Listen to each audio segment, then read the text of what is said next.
People in the streets of Baltimore are celebrating after the city's chief prosecutor brought down charges on the officers involved in the death of the detained 25-year-old Freddie Gray. However, many say much more needs to be done. Our correspondent, Clayton Conn, has more.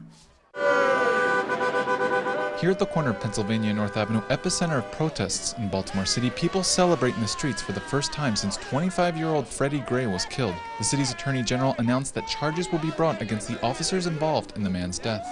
It will make it better, and I feel like hopefully, especially for the younger people, they got to have something to look forward to. The announcement has calmed to a degree tensions in a city that has been occupied by the Maryland State National Guard for a week. Meanwhile, the killing of Gray has united many people in the city and has even brought members of the city's major rival gangs together. Now this brother is my brother. He's not a thug. This brother is my brother. He's not just a blood. This brother is my brother. Black. All these guys right here, I know them. And I came together, and we gonna do this thing together. My God! However, other residents hesitantly celebrate the authorities' declaration on a case that has brought police brutality and racial profiling back on the national and international stage. Start, but it's not the end. You know, now we need convictions, but we had to start somewhere. And the looting and the riot, well, I wouldn't say riot, the uprising and the demonstrations were not in vain.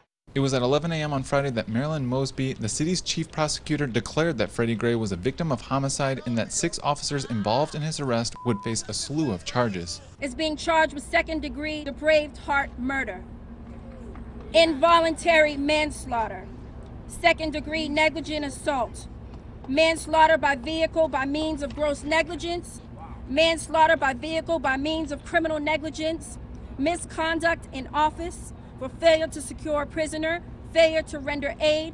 Meanwhile, protests and marches continue in the city, with racial justice activists through poem calling attention to many other forgotten victims to police abuse.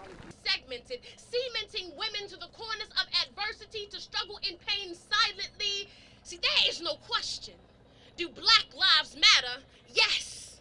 But do Black women's lives matter a little less? According to the mayor of Baltimore, at least 5 of the officers involved in the murder of Freddie Gray have been detained, and mass marches are expected throughout the weekend. Clayton Conn, teleSUR, Baltimore City.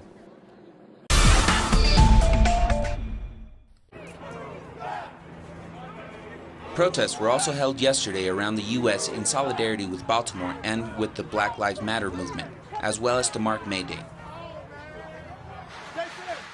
In Seattle, police arrested 16 people as protesters denounced police brutality and racism. Police officers used pepper spray. Large protests were also held in New York and Chicago.